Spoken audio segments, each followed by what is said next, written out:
Here are things that you can do in therapy that you probably didn't think you could do.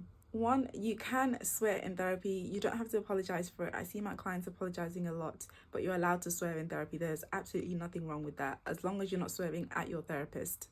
Also, you can shout, you can scream if you really want to. Particularly if you're doing something like drama therapy, it's absolutely allowed, as long as, once again, you're not shouting at your therapist. Also, you don't have to sit down in therapy. You don't have to lie down on the couch. You can stand up and walk around if you really want to. This is a bit of a grey area, but you are allowed to hug your therapist under some circumstances.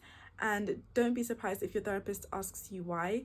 But I'd imagine that on your last session together, it might be okay to hug goodbye and as a way of saying thank you. Also, you are allowed to confront your therapist. If they've done something to hurt you, to offend you, or something that has really triggered you, you can address it with them. And if you're scared to do it face to face, email them or text them, depending on your mode of communication that you've both agreed on. This is also a bit of a grey area, but you can give your therapist a present. Some therapists might say no, some companies might not allow it.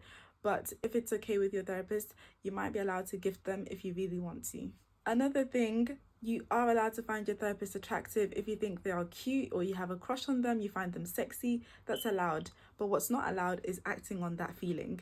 You can look, but you cannot act on it. You can admire them, but do not act on it. And you can also refuse to talk about some things in therapy, especially if it's stuff that's very triggering or something that you're not ready to talk about yet. You can tell your therapist that you're not quite ready or you're not happy to go into that area.